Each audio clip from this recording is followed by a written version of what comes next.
Got it. So, hey everybody, welcome to LifeSpring's Counseling Services Mental Health Q&A. So I'm here today with Miss Melissa and Miss Liza. I'm going to ask them a couple of questions that you all share with us or that other people had about mental health. And we're going to first start off with introduction. So I'm going to go first really quick. So my name is Jima and I'm currently a summer intern with LifeSpring's Counseling Services this summer.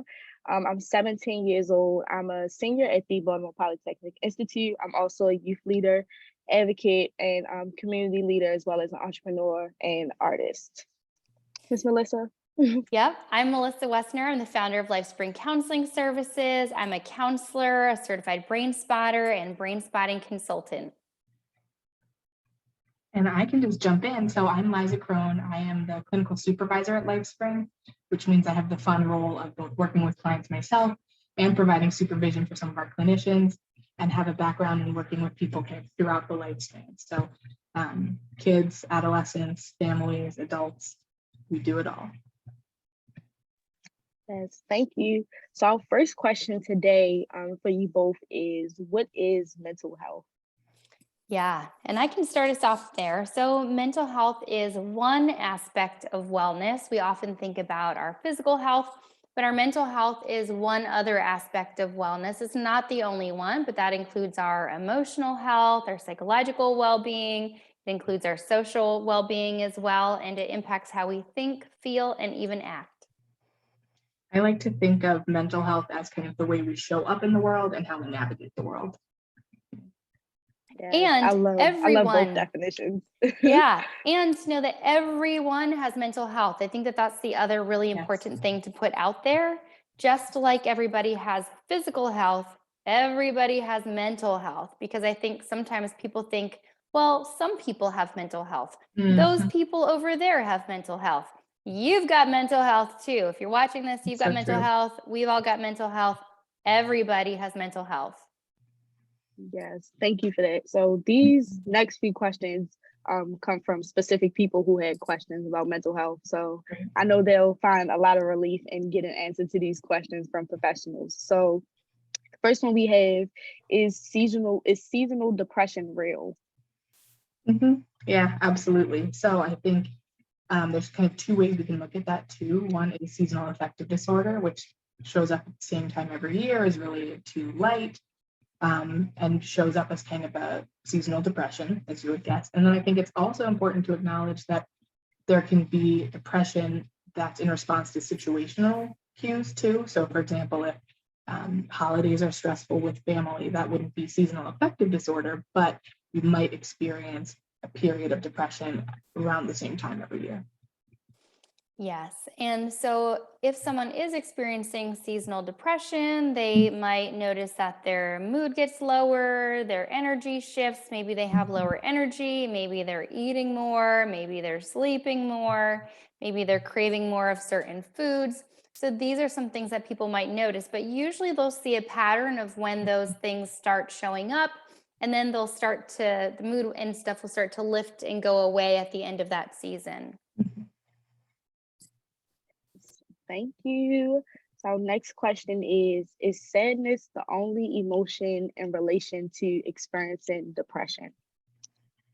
I love this question. I love this question so much because one of my favorite kind of like aha moments in therapy is helping people connect the dots between what they're experiencing and what's going on for them.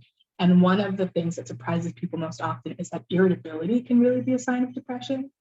So, when we're feeling low resources inside, we're going to be shorter with what's happening to us in the outside world. So irritability is a way that it can show up, hopelessness, guilt, disappointment in self, anger, irritability, and other behavioral things too that Melissa kind of touched on, like sleeping too much or too little, low energy, low motivation. Yeah, and that's important to know because people might simply think about sadness, but people, when they're depressed, might feel hopeless. As Liza mentioned, they might feel worthless, they might feel guilty. And the one thing that I think is really important for people to know is that sometimes when we feel hopeless or we feel worthless, we think that those feelings are the truth about us, that yes, I am hopeless, yes, I am worthless, yes, my situation is hopeless. And I think it's important for people to know that that's a symptom of depression. Absolutely. That's not the truth about you. That's Mhm. not the truth about your situation. And I always hope that people will be willing to take the step to get the help that they need Mhm. rather than think there's nothing that's going to help. Again, because I feel like the situation is hopeless. It's Mhm. important that people know that's not true. It's a symptom and you're really feeling that, but it's not the truth about you. And it's not the truth about options for feeling better and getting help. Absolutely. I describe that sometimes with people as feeling locked in a moment instead of being able to envision difference in the future. And as Melissa said, that's symptomatic of what you're going through. It just validates that you're in such a hard time. Yeah. And often people, when they're depressed, will also notice that they're easily tearful. People will say, I can't stop crying. I'm crying Right. all the time. I want to cry at the drop of a hat. That's another thing that can show up when people are feeling depressed. Mhm.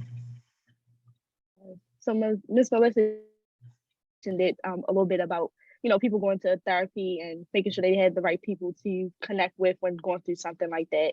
So our next question is, how does someone go about finding the right therapist for them? I'll let you take it, Liza.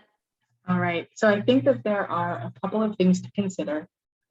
Speaking practically and logistically, I think that someone who's covered by your insurance can be helpful because that can allow you to sustain treatment and pay for multiple sessions and not drain your bank account.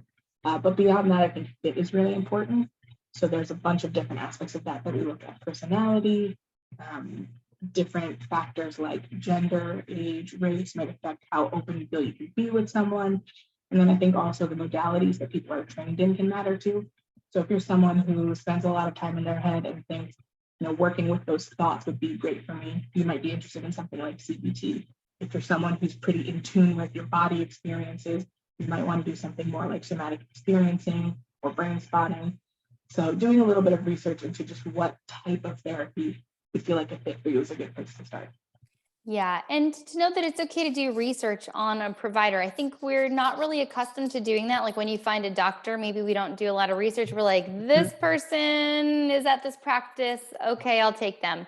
But when it comes to finding a therapist, we want you to feel comfortable. So you might consider all of the things that Liza just mentioned Mhm. and also read people's profiles. Go online Yes. and read people's profiles. Pay attention to whose profile speaks to you, who you feel Mhm. connected with as you're reading that Yeah. profile. And make sure that whatever it is you're seeking therapy for, that person has experience and training in treating that. So Mhm. for example, a lot of times we get phone calls for couples counseling at our office, although we don't actually advertise that we provide couples counseling.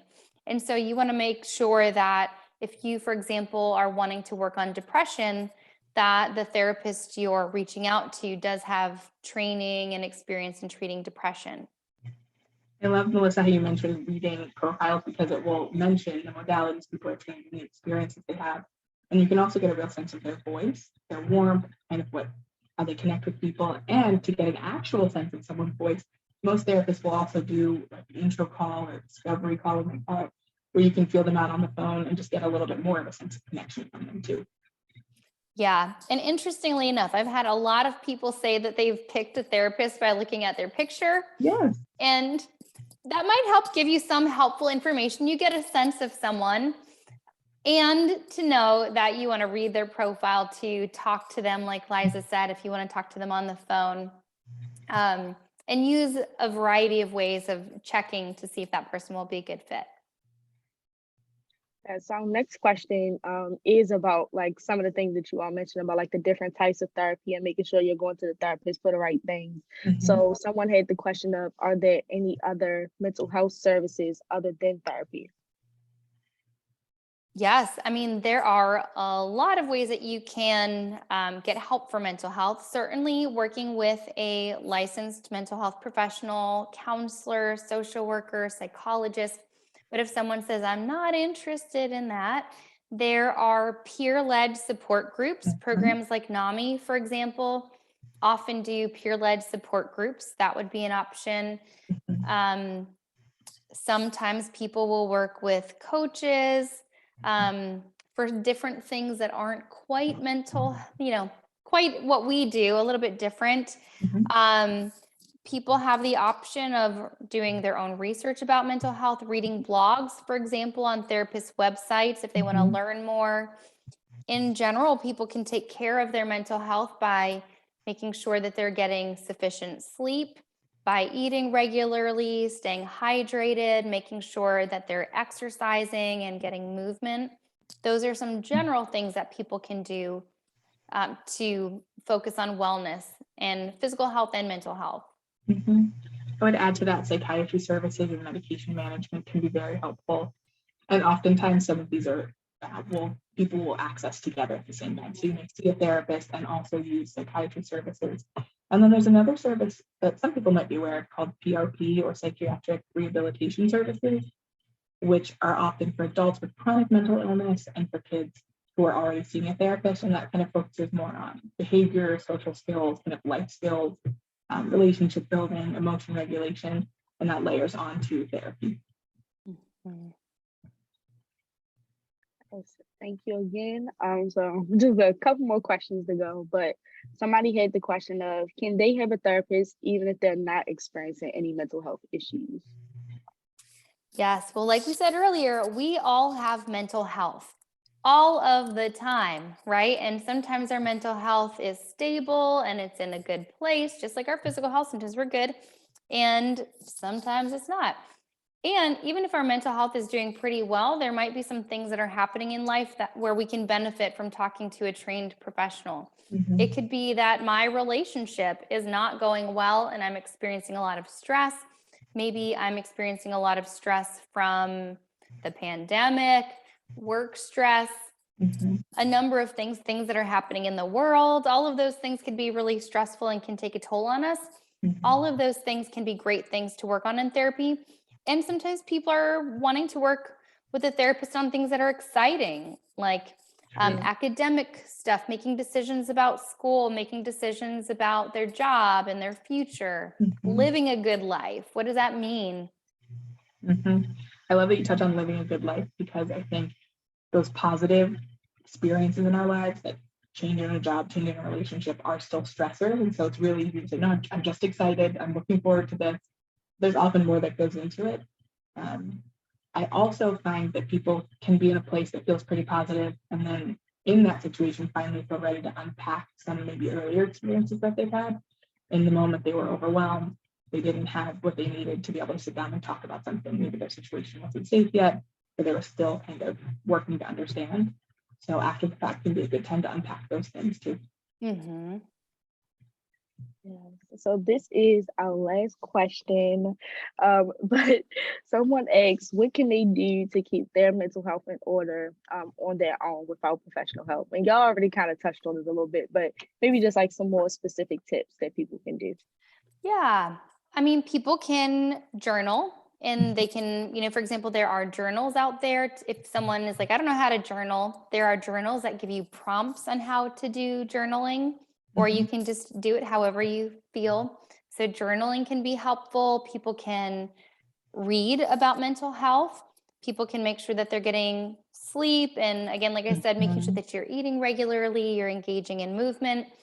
Learning some breathing exercises can be a really good thing for managing stress, alleviating anxiety. So there are lots of videos with breathing exercises to help people feel calm and de-stress. Those are some things that people can definitely do on their own. Yeah, to add on to that, I think that having routine for yourself can be really helpful, and helpful incorporating self-care as part of that. So that's taking walks, the physical component. It's also being tapped into social support. I think that allowing yourself to both experience and express emotion is a really important part of maintaining mental health. And then I think that, as Melissa said, the physical health component can't be understated, because there's so much to that affects how your body is feeling, which affects how your brain is feeling. And then mindfulness skills incorporated in daily life, breathing, sensory grounding, just kind of being aware of the moment as it's happening. Those are all really helpful. Yeah. And along the lines of relationships, being mindful of who you keep in your inner circle.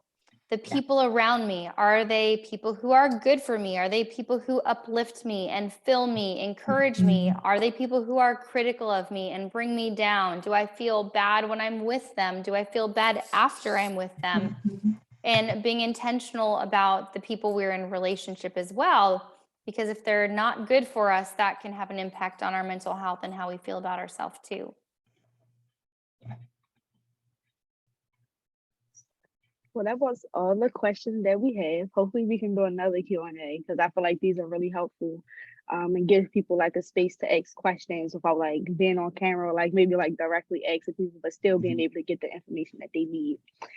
So that, like I said, that was all our questions that we had for today, but definitely a big thank you to Miss Melissa and Miss Liza for taking their time out to come and answer our questions.